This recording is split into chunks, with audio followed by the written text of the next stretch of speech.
Shalom, selamat malam jemaat yang dikasihi oleh Tuhan. Tahun 2025 akan segera kita tinggalkan. Apakah yang begitu berkesan bagi kita di tahun yang akan segera kita tinggalkan ini? Mungkin kita tidak mengingatnya lagi, oleh karena banyaknya persoalan hidup yang kita hadapi. Namun saya yakin dan percaya jika kita boleh sampai di penghujung tahun ini, apakah yang dapat kita katakan? Saya ingin mengajak kita semua untuk hanya mengingat kebaikan Tuhan dalam hidup kita yang tidak pernah berkesudahan. Saya mengundang jemaat bangkit berdiri bersama. Mari kita nyatakan iman kita, rasa terima kasih kita kepada Tuhan.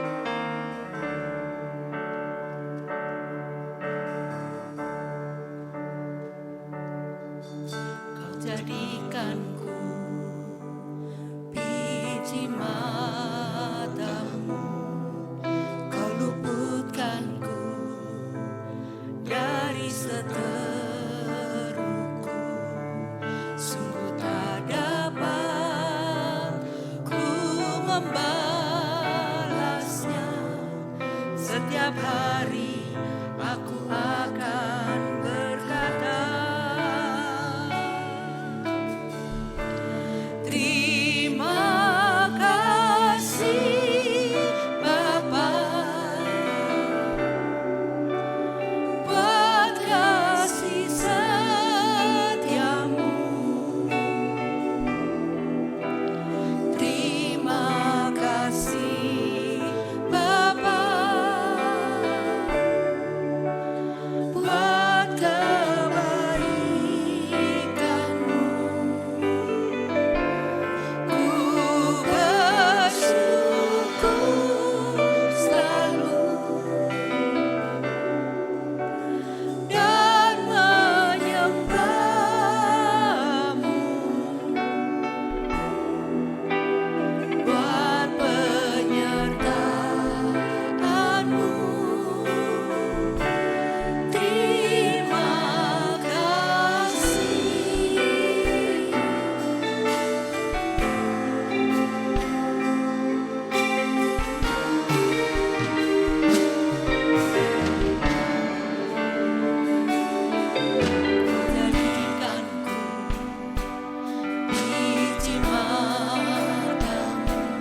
kasih Bapa, Engkau sungguh baik dalam hidup kami.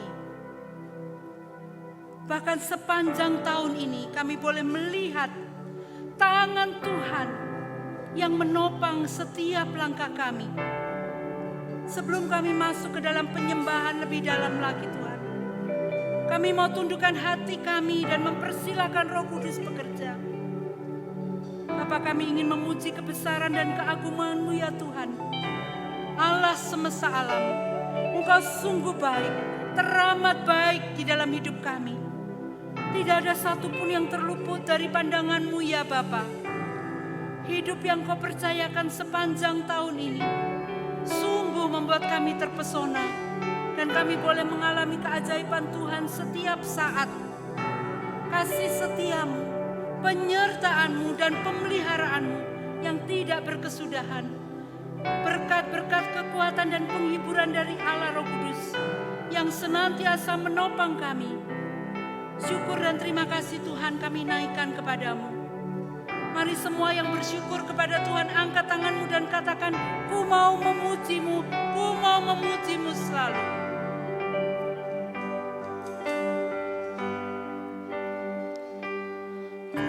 Memujimu, ku selalu pujimu, ku mau menyembahmu, ku selalu sembahmu, Kau yang layak terima semua pujian, kemuliaan hanya bagi Tuhan. Katakan sekali lagi, ku mau memujimu, pujimu selalu. Pujimu, ku selalu pujimu, ku mau menyembahmu, ku selalu sembahmu, Kau yang layak terima semua pujian, kemuliaan hanya bagi Tuhan. Sang kemuliaan dan keagungan tertuju padamu, Tuhan dan Rajaku. Segenap jiwa dan nafasku menyembah Yesus yang hidup. Sang kemuliaan dan keagungan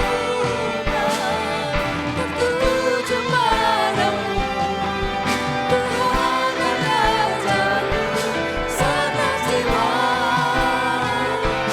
dan nafasku menyembah Yesus yang hidup. Mari kita katakan, ku mau memujimu Tuhan. Mau memujimu, ku selalu pujimu, ku mau menyembahmu, ku selalu sembahmu, Kau yang layak terima semua pujian, kemuliaan hanya bagi Tuhan. Ku mau memujimu, ku selalu pujimu, ku mau menyembahmu, ku selalu sembahmu, Kau yang layak terima semua pujian, kemuliaan hanya bagi Tuhan. Layak terima semua pujian. Kau yang layak terima semua pujian, kemuliaan hanya bagi Tuhan.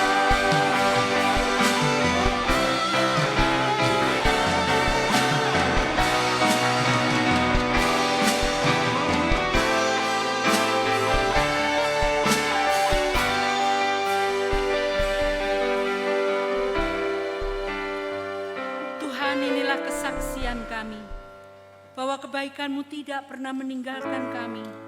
Di setiap musim Engkau tetap setia. Biarlah hati kami mengasihi-Mu. Ku cinta Kau Tuhan, ku cinta Kau Tuhan.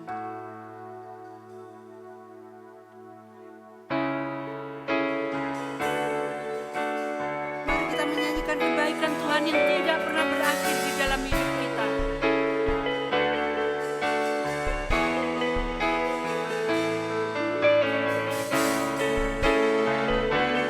Rahmat-Nya selalu baru setiap pagi.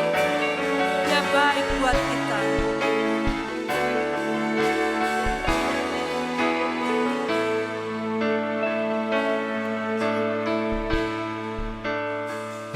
Cinta Kau,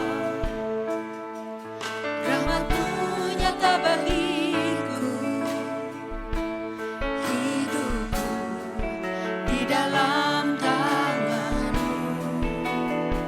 Sejak pagi ku terbangun sampai ku terbaring, ku nyanyi kebaikan-Mu Tuhan.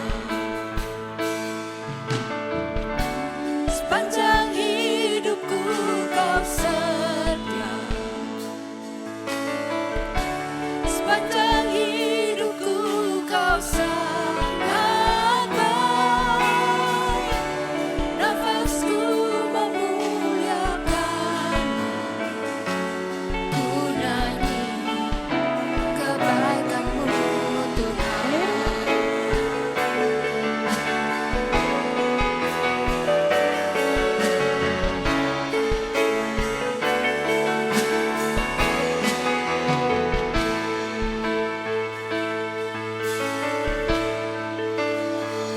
Suaramu tuntunku lewati api, dalam gelap Kau ada bagiku. Kau sungguh Kau Bapakku dan sahabatku, saksikan kebaikan-Mu Tuhan. Katakan kebaikan sepanjang hidupku, Tuhan. Sepanjang hidupku Kau setia, sepanjang hidupku Kau sangat baik. Nafasku memuliakan, ku nyanyi kebaikan-Mu Tuhan. Kebaikan-Mu memberkati Kebaikan-Mu Tuhan berkati hidupku. Kebaikan-Mu Tuhan sertai langkahku. Aku berserah datang menyembah, hidup bagi-Mu. Kebaikan-Mu Tuhan berkati hidupku. Kebaikan-Mu Tuhan berkati hidupku. Kebaikan-Mu Tuhan sertai langkahku. Aku berserah datang menyembah, hidup bagi-Mu. Kebaikan-Mu Tuhan berkati hidupku.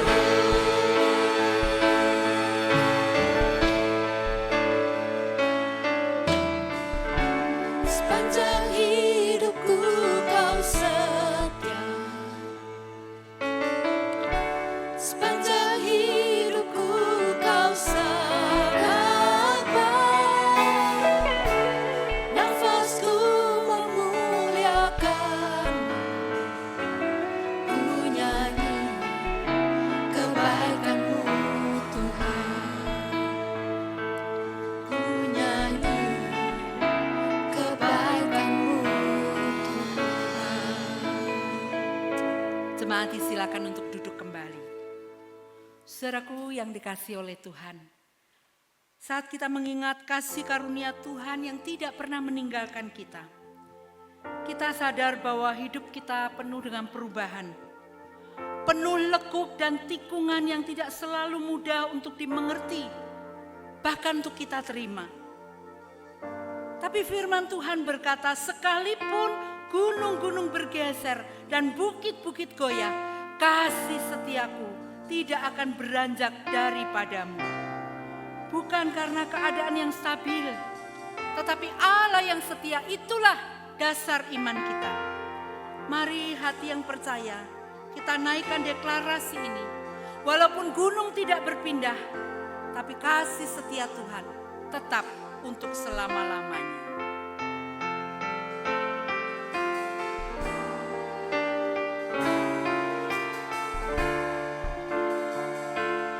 Mungkin hati kita tetap bertanya-tanya, tapi kita percaya Tuhan yang setia tidak pernah meninggalkan kita.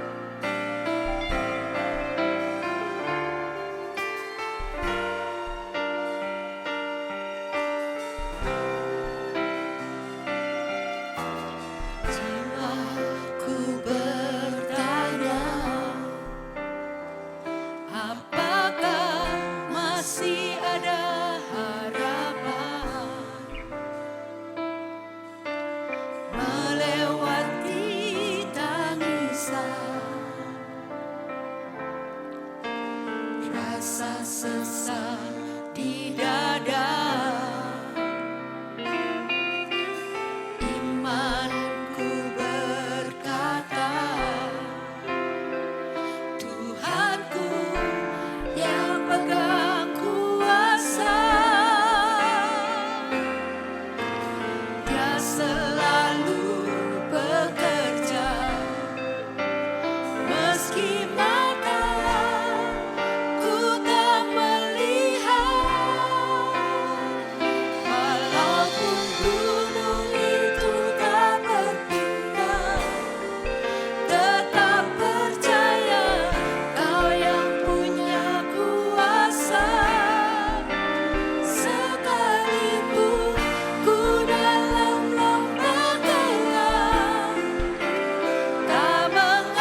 mendengarkan dan merenungkan firman-Mu. Biarlah hati kami boleh disiapkan. Tuhan Yesus, kami datang di hadapan-Mu dengan hati yang terbuka. Engkau tahu setiap kelemahan kami. Engkau melihat setiap pergumulan yang tidak selalu bisa kami ungkapkan kepada manusia. Tapi hari ini kami mengingat firman-Mu. Cukuplah kasih karuniaku bagimu, sebab justru dalam kelemahanlah kuasaku menjadi sempurna. Tuhan, kami mengakui tanpa Engkau kami tidak sanggup. Dalam lekuk-lekuk kehidupan, ketika kami goyah, ketika kami merasa tidak cukup, justru di sanalah Engkau menyatakan diri-Mu paling nyata. Terima kasih Tuhan, karena Engkau tidak menjauh ketika kami lemah. Sebaliknya Engkau mendekat. Engkau menguatkan, menopang, dan memeluk kami dengan kasih karunia-Mu. Hari ini Tuhan, kami memilih percaya bahwa janji-Mu tidak pernah bergeser. Sekalipun gunung-gunung bergoncang, sekalipun bukit-bukit boleh beranjak, kasih setia-Mu tidak akan pernah meninggalkan kami. Maka dengan iman yang sederhana namun teguh, kami mau mendengarkan sabda-Mu sebagai deklarasi bahwa kasih-Mu tetap untuk selamanya dan Engkau tidak pernah berubah. Terimalah penyembahan kami melalui pendengaran firman-Mu ya Tuhan. Demi nama Tuhan kami Yesus Kristus, kami berdoa. Amin.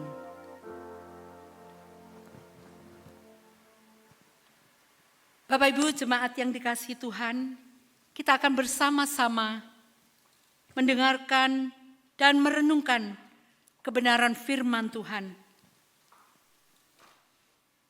Dengan tema God in every curve of weakness. Allah di setiap lekuk kelemahan.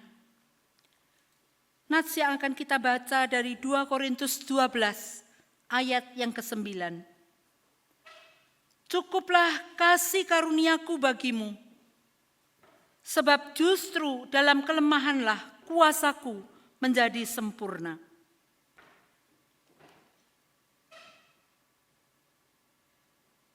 Bapak Ibu yang dikasihi oleh Tuhan, hidup manusia itu jarang sekali berjalan dalam garis yang lurus.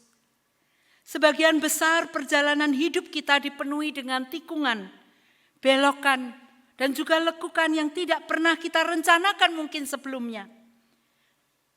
Dalam fase kehidupan, mulai dari mungkin anak-anak, remaja, dewasa hingga lanjut usia, manusia berhadapan dengan berbagai macam bentuk kelemahan, baik itu keterbatasan fisik, tekanan-tekanan emosional, kegagalan moral dalam hidup kita. Seperti saat ini, ketidakpastian ekonomi, serta mungkin pergumulan iman yang tidak pernah berhenti. Seringkali kelemahan dipahami sebagai tanda kegagalan atau kurangnya iman. Karena kita justru melihat Allah yang begitu kecil atau lebih kecil dibandingkan kelemahan-kelemahan dan juga keterbatasan kita. Sehingga masalah kita nampak begitu besar dibandingkan dengan kehadiran Allah bagi kita di dalam hidup kita. Bukankah seringkali kita mengandalkan kekuatan manusia, berharap penuh pada bantuan-bantuan, topangan manusia. Coba kita kembali melihat ke belakang Bapak Ibu, di dalam 1 tahun yang kita lewati ini. Bukankah seringkali ketika kita memiliki pergumulan, kepada siapakah kita cepat-cepat datang atau kita terlebih dahulu datang? Bapak Ibu yang dikasihi oleh Tuhan, kita memikirkan bahwa ketika kita di dalam kelemahan, keterbatasan, pergumulan iman, mungkin kita berpikir bahwa Tuhan akan meninggalkan kita. Tuhan tidak bersama dengan kita. Tetapi Bapak Ibu yang dikasihi oleh Tuhan, Firman Tuhan yang akan kita baca pada malam hari ini, akan kita renungkan, justru menyatakan satu kebenaran yang berbeda. Allah tidak pernah meninggalkan kita di dalam kelemahan-kelemahan kita, melainkan hadir di setiap lekuk kehidupan kita. Dia hadir di dalam kelemahan-kelemahan kita. Ketika kita tidak berdaya menghadapi pergumulan, ketika kita tidak berdaya menghadapi segala situasi yang mengelilingi kita, kita berpikir bahwa Tuhan mengharapkan kesempurnaan ketika kita menghadapi semuanya itu. Bapak Ibu yang dikasihi oleh Tuhan, tema khotbah kita menegaskan bahwa kuasa Allah tidak dinyatakan terutama melalui kekuatan manusia, melainkan melalui ketergantungan penuh, kebergantungan penuh kepada Allah. Saudara, kalau kita membaca secara utuh di dalam 2 Korintus 12 ayat yang pertama sampai dengan ayat yang ke-12, kita mengenal seorang hamba Tuhan yaitu Rasul Paulus. Seorang hamba yang dipakai oleh Tuhan begitu luar biasa. Dia banyak sekali mengalami kemenangan rohani. Pelayanannya sangat luas. Serta dia mengalami pernyataan-pernyataan ilahi yang mendalam. Namun di balik semuanya itu, Paulus mengalami satu penderitaan pribadi. Yang dia sebut bahkan duri dalam daging. Saudara, sesuatu yang mungkin mengganggu di dalam pelayanannya. Untuk duri di dalam daging inilah, Paulus telah berdoa sebanyak 3 kali agar duri itu disingkirkan. Akan tetapi Bapak Ibu, Tuhan tidak mengabulkan permohonan itu. Sebaliknya Tuhan memberikan jawaban yang mengubah cara pandang Paulus terhadap penderitaannya. Tuhan menjawab, cukuplah kasih karuniaku bagimu, sebab justru dalam kelemahan kuasaku menjadi sempurna. Saudara, ini seperti sesuatu yang tidak bisa dipikirkan atau dinalar. Bagaimana mungkin Tuhan itu yang begitu luar biasa, yang begitu hebat, yang begitu ajaib, bekerja di dalam kelemahan, di dalam keterbatasan kita. Saudaraku, sebuah jawaban menegaskan bahwa rencana Allah tidak selalu menghapus kelemahan, tetapi menyatakan kuasanya melalui kelemahan itu. Saudara, kelemahan itu bukan penghalang bagi Allah untuk berkarya, melainkan sarana untuk menyatakan kemuliaannya. Saudaraku, kalau dipikir-pikir gitu ya, kita menghadapi kehidupan ini, kita menghadapi penderitaan, kita menghadapi berbagai macam hal yang terjadi dalam hidup kita. Mengapa Allah mengizinkan kelemahan itu terjadi kepada kita? Saudaraku, paling tidak ada 3 hal yang Allah ingin kita itu belajar di dalam setiap kelemahan, pergumulan, dan keterbatasan kita. Apa yang ingin Allah ingin kita pelajari? Yaitu yang pertama. Yang pertama yaitu kelemahan itu mengungkapkan kedalaman iman kita. Saudara, kelemahan seringkali membuka siapa kita yang sesungguhnya di hadapan Allah, bukan? Bukankah selama kita itu merasa diri kita itu kuat, kita merasa diri kita begitu hebat, gagah, tidak mungkin akan jatuh, kita seringkali cenderung mengandalkan diri kita sendiri, bersandar pada diri kita sendiri. Namun ketika kita lemah, kita belajar mengandalkan sepenuhnya kepada Tuhan. Ketika segala kemampuan manusia itu runtuh, disitulah iman kita diuji dan dimurnikan. Bapak Ibu yang dikasihi oleh Tuhan, di tangan saya ada selembar kertas yang masih rapi dan halus, Bapak Ibu. Kertas ini adalah seumpama kehidupan kita. Tapi kemudian kertas ini saya remas. remasan ini mungkin adalah berupa hal-hal yang terjadi di dalam kehidupan kita, yang bisa mengoyakkan kita. Baik itu pergumulan, tantangan, kesulitan yang ada. Itulah yang terjadi. Lalu kemudian kita kembali, diberikan kesempatan untuk bangkit. Kita melihat bahwa kertas yang telah diremas ini tidak lagi seperti yang pertama tadi. Tidak lagi bisa mulus, bukan? Saudaraku yang dikasihi oleh Tuhan, lipatan ini mungkin menghilangkan kemulusan daripada kertas ini. Tetapi justru di dalam setiap lekukan yang terjadi di dalam kertas ini,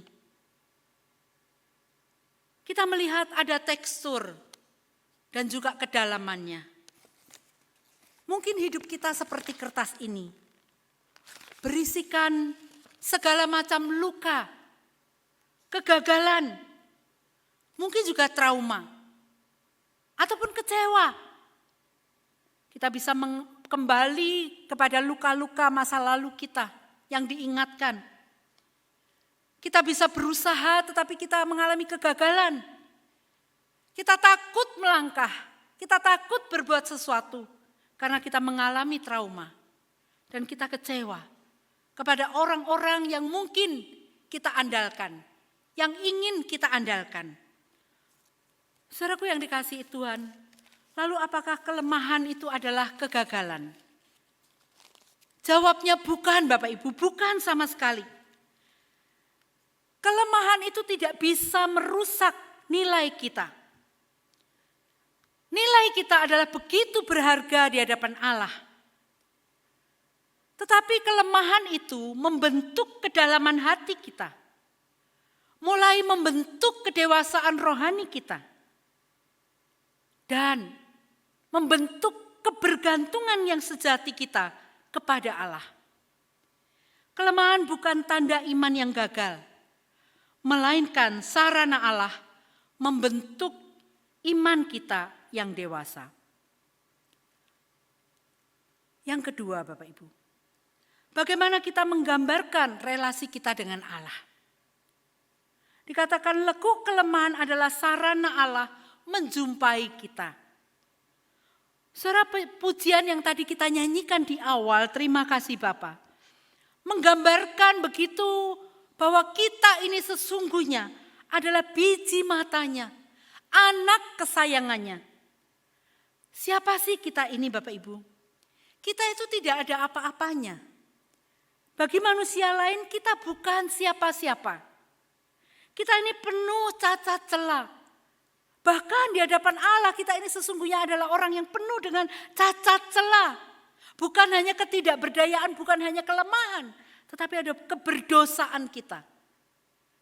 Tetapi itu bukan alasan bagi Allah untuk tidak menerima dan mengasihi kita apa adanya. Dan dalam banyak hal dan sampai akhir pun Bapak Ibu, kita tidak pernah akan sempurna. Akan tetapi Tuhan tidak menunggu manusia itu menjadi kuat, menjadi sempurna. Lalu dia berkarya. Saudara, justru di saat manusia itu mengakui ketidakmampuannya, Allah hadir dengan kasih karunia-Nya. Saudara, kelemahan itu di mata manusia, di mata dunia ini memalukan. Dunia selalu menuntut kesempurnaan. Air mata sebagai tanda kelemahan. Maka tidak dapat diizinkan, tidak dapat diterima ketika kita itu menangis. Manusia itu harus kuat. Saudaraku yang dikasihi oleh Tuhan, bukankah itu yang tertanam dalam hidup kita? Saya pernah berada di dalam satu kelas, yaitu sesi yang menceritakan diri kami masing-masing. Ada seorang pria yang begitu tegar, begitu kuat ketika diminta untuk dia bersaksi. Dia lalu kemudian bersaksi. Di dalam kesaksian yang dia lakukan itu, ternyata dia mengalami luka-luka yang disebabkan oleh orang tuanya. Dengan menahan tangis yang demikian rupa, dia berusaha untuk tidak menangis. Karena apa? Karena dari kecil dia tidak diperbolehkan menangis. Suaranya bergetar, berat sekali untuk berbicara pada saat itu. Dan dia ingat sekali bagaimana orang tuanya membentak dia ketika akan menangis. Dia ingat sekali setiap kali akan menangis, tangan entah ayah dan ibunya itu mulai akan maju untuk memukul dia. Maka dia menahan tangis. Tetapi dosen kami itu mengatakan, silahkan menangis. Silahkan menangis, tidak apa-apa. Dan yang mengejutkan Bapak Ibu, bahwa saat itu dia menangis terseduh-seduh. Dia menangis dengan luar biasa, sampai sulit untuk dihentikan. Saudara bisa bayangkan luka yang begitu dalam, tidak diizinkan menangis. Bagaimana seseorang yang mengalami kesedihan begitu rupa tidak diizinkan menangis. Apalagi dengan kata-kata anak laki-laki tidak boleh menangis. Saudaraku yang dikasihi oleh Tuhan, manusia itu di mata dunia harus kuat. Namun bagi Allah Bapak Ibu, bagi Allah justru kelemahan itu menciptakan ruang kosong dalam hidup manusia. Dan ruang kosong itulah yang hanya dapat diisi oleh kuasa Allah. Tuhan tidak menunggu kita kuat baru dia akan bekerja Bapak Ibu. Tuhan berkata, kuasaku menjadi sempurna justru di dalam kelemahan. Bapak Ibu yang dikasihi oleh Tuhan, Tuhan tidak memerlukan kehebatan kita. Tuhan hanya butuh ruang kosong dalam hidup kita. Ruang kosong itu sering hadir Bapak Ibu di dalam bentuk-bentuk kelemahan dan juga keterbatasan. Saudaraku yang dikasihi oleh Tuhan, saya membawa sebuah gelas kosong. Saudaraku, ketika gelas ini kosong, gelas ini akan saya isi Bapak Ibu. Saya berhasil mengisi gelas ini. Bapak Ibu yang dikasihi oleh Tuhan, karena awalnya gelas ini kosong dan saya berhasil mengisinya. Saya membawa gelas yang kedua Bapak Ibu. Gelas ini sudah terisi. Bapak Ibu bisa melihat bedanya. Jikalau saya kira-kira tambahkan air lagi, apa yang akan terjadi dengan gelas ini? Ya, tentu airnya akan membuncah. Tentu airnya akan meluap. Tentu airnya akan keluar. Karena gelas ini penuh. Tidak lagi memiliki ruang yang kosong. Sehingga tidak mungkin ditambahkan air lagi atau diisi air lagi. Bapak Ibu yang dikasihi oleh Tuhan, demikian juga dengan kehidupan manusia. Selama kita merasa kuat, selama itulah kita akan menutup diri kita terhadap karya Allah. Saudaraku, bukankah banyak sekali orang yang merasa begitu kuat, begitu sombong, dan mereka mengalami kejatuhannya. Saudaraku, namun ketika kita cukup mengakui saja kelemahan kita, maka Allah akan mencurahkan anugerahnya yang begitu limpah di dalam kehidupan kita. Saudaraku, inilah kebenarannya. Kelemahan adalah tempat perjumpaan antara keterbatasan manusia dengan kuasa Allah. Saudaraku yang dikasihi oleh Tuhan, mari kita coba tanyakan kepada diri kita sendiri. Bagian mana dalam hidupku ini yang paling lemah? Apakah itu sangat menyakitkan? Apakah itu merupakan kecemasan masa depan? Apakah itu keuangan yang sulit?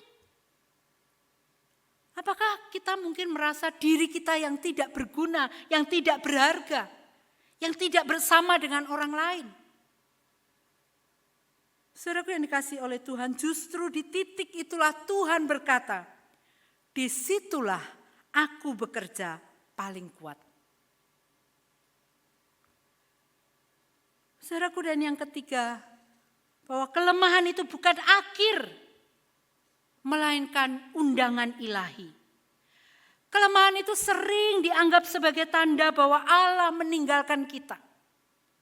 Banyak orang yang tidak percaya, tidak beriman itu mengolok. Di mana Allahmu ketika kita mengalami pergumulan? Di mana Allahmu ketika engkau menangis? Di mana Allahmu ketika engkau butuh Dia? Saudaraku yang dikasihi oleh Tuhan.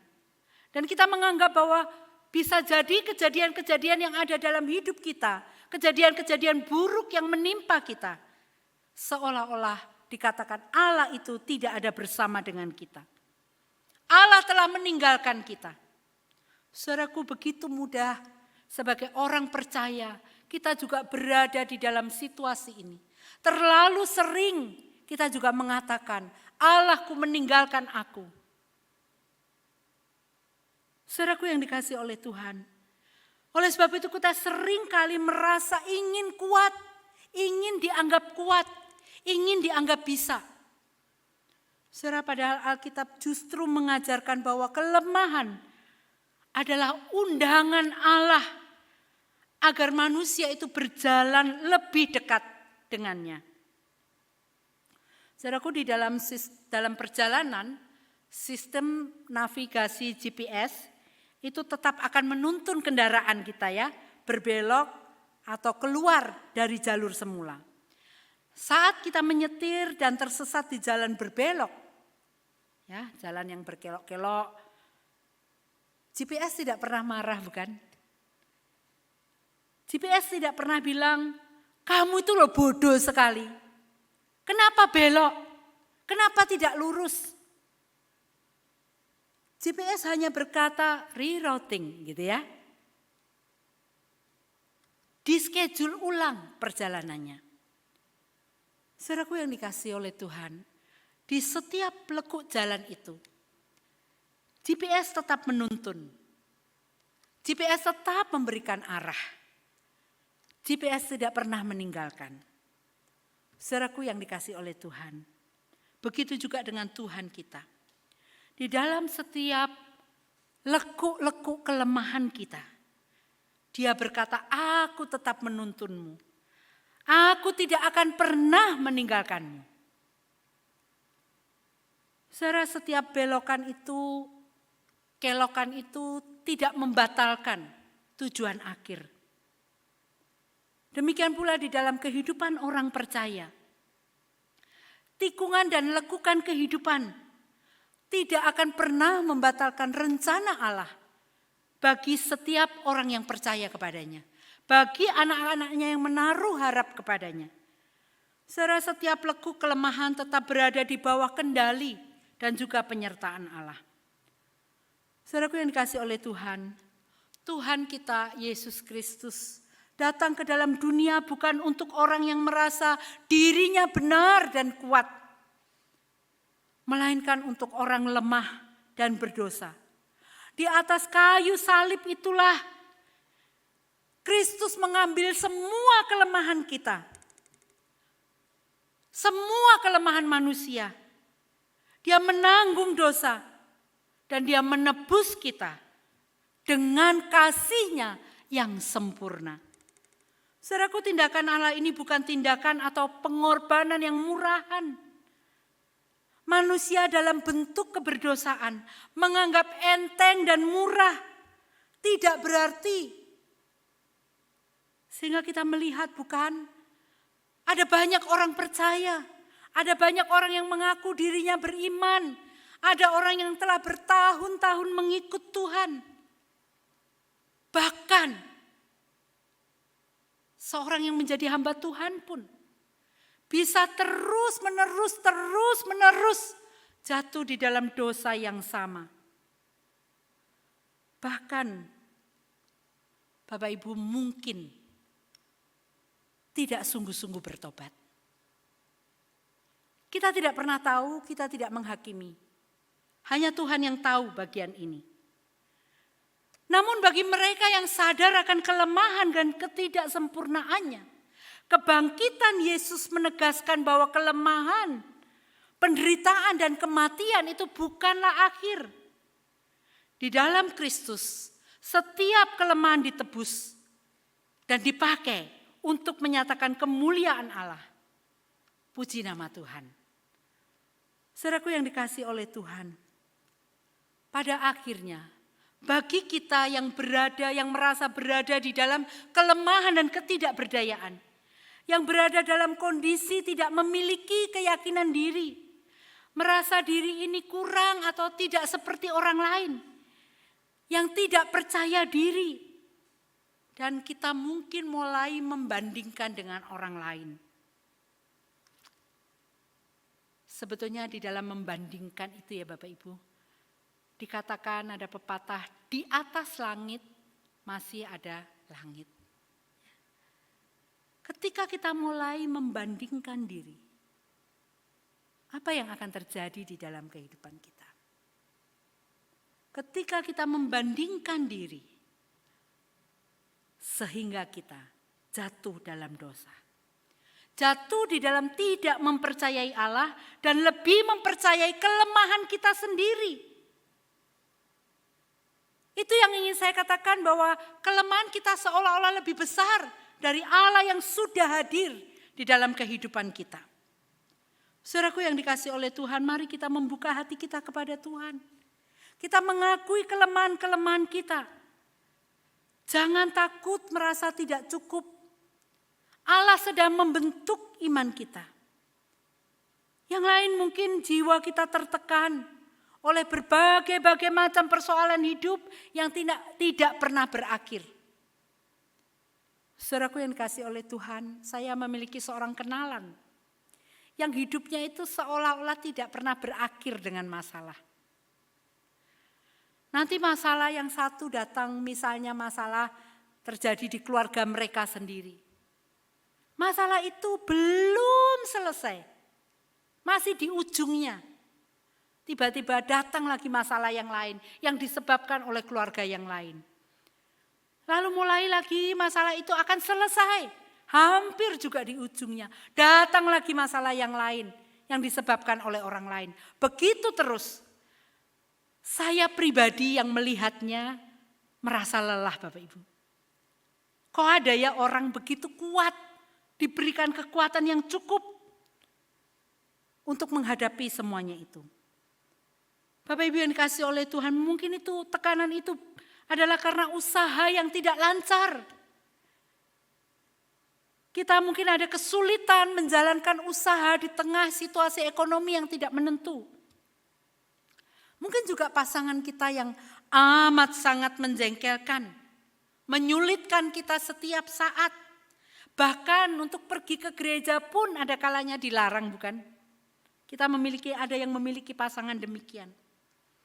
Atau kita di tempat kerja, rekan kerjamu sungguh-sungguh amat sangat menjengkelkan. Rasanya kita nggak pengen berangkat pada hari itu karena kita akan ketemu dia setiap saat. Atau kita memiliki rekan kerja yang tidak bisa dipercaya. Orang-orang lain menyulitkan kita dengan sikap-sikap cuek dan tidak peduli mereka. Bahkan tidak bertanggung jawab. Saudara, kita dengan semuanya itu kita menjadi kecewa. Melihat orang-orang yang kita percayai mengkhianati kita. Kemudian kita menjadi ragu-ragu dan takut untuk melakukan segala sesuatu. Saudaraku, kita yang demikian. Mari kita jangan pernah menyerah di tengah tekanan hidup dan juga tanggung jawab. Mungkin juga ada di antara kita yang menilai bahwa kekuatan fisik itu adalah satu-satunya kebanggaan.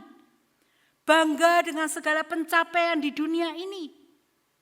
Bangga dengan prestasi-prestasi kita yang akhirnya menjadi tolok ukur kita. Kalau kita berprestasi, maka demikianlah harga diri kita. Atau fokus kita pada fisik semata-mata. Kita mendandani fisik kita sedemikian rupa. Tetapi ingatlah bahwa nilaimu tidak ditentukan oleh kekuatan fisik. Melainkan oleh kasih karunia Allah. Bapak Ibu yang dikasihi oleh Tuhan, ketika hidup itu membelok tidak sesuai dengan rencana, Tuhan itu masih memegang kendali. Ketika kita jatuh dalam dosa dan bertobat, Tuhan memulihkan. Ketika kita merasa gagal, mungkin sebagai orang tua, sebagai suami, sebagai istri, sebagai anak, ingatlah bahwa Tuhan itu tetap ada. Pada akhirnya Bapak Ibu, hanya serahkanlah setiap kelemahan kepada Tuhan, sebab di sanalah kuasanya akan dinyatakan. Saudara, hari kemarin itu telah berlalu. Tahun 2025 sudah di ujung tanduk. Beberapa jam lagi kita akan meninggalkan tahun 2025. Ketika kita menoleh ke belakang, lihatlah kembali apa yang terjadi di dalam hidup kita. Apa yang terjadi dengan kita.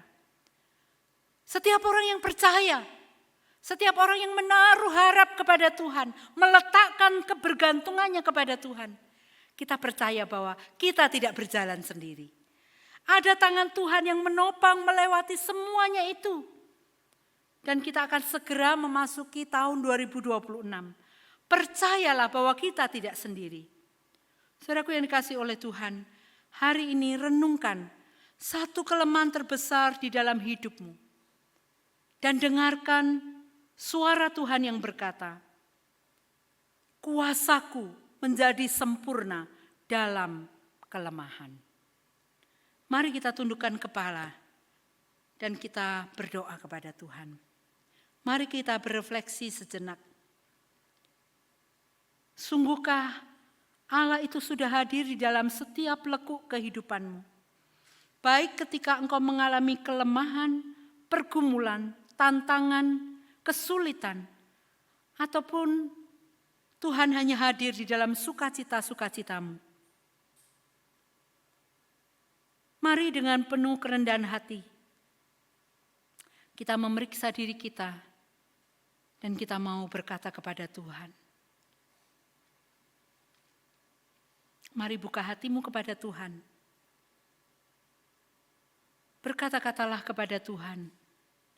Apapun itu yang menjadi pergumulanmu, doa-doamu yang mungkin selama ini terasa begitu sesak karena engkau tidak melihat jawaban-jawaban Tuhan yang segera.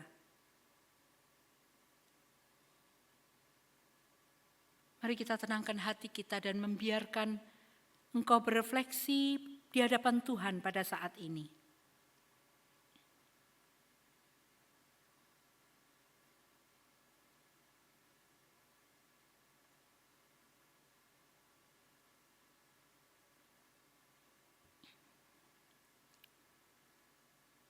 Tuhan yang penuh kasih, kami datang dengan segala keterbatasan dan kelemahan kami. Ajarlah kami untuk tidak malu akan kelemahan-kelemahan kami, melainkan mengakuinya, menghadapinya, dan bersandar sepenuhnya kepada kasih karunia-Mu. Pakailah hidup kami, bahkan dalam kelemahan-kelemahan kami, untuk memuliakan nama-Mu. Tuhan, kalau kami pernah tidak mempercayai Engkau, ampunilah kami. Biarlah kami bertekad Tuhan, tahun yang akan segera berganti ini, biarlah kami tetap memiliki satu keyakinan, bahwa tangan-Mu yang penuh kasih dan kemurahan-Mu akan menuntun kami di tahun 2026. Peganglah tangan kami Tuhan, sebab kami tidak ingin berjalan sendiri, tetapi Tuhan yang boleh menyertai kami. Di dalam nama Tuhan Yesus kami berdoa. Jemaat yang dikasihi Tuhan, sebelum kita mengakhiri ibadah hari ini, mari kita kembali bangkit berdiri dan membawa hati kita yang bersyukur kepada Tuhan. Kita berada di rumah kita masing-masing. Mari kita dengan memegang janji firman Tuhan, bahwa di dalam kelemahan Tuhan akan berkuasa. Dan tahun yang akan kita lewati, kita serahkan kepada Tuhan. Saat kita menutup tahun 2025, kita melihat begitu banyak lekuk jalan. Ada tantangan, ada air mata, ada kelemahan. Tapi di setiap lekuk itulah Tuhan ada, Tuhan hadir. Karena itu mari memasuki tahun 2026, bukan dengan takut, tapi dengan sukacita daripada Tuhan. Mari kita nyanyikan, kita penuh dengan sukacita, Allah sukacita.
Tuhan.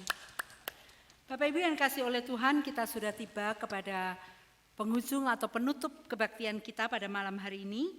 Selamat menutup tahun 2025 dan menyongsong tahun baru 2026, kiranya Tuhan Yesus memberkati. Diingatkan bahwa besok ada kebaktian buka tahun baru dilakukan pukul 8 pagi di gereja. Sekali lagi, besok 1 Januari 2026 kita akan mengadakan kebaktian buka tahun baru pukul 8 pagi dan ada perjamuan kasih dengan cara potluck.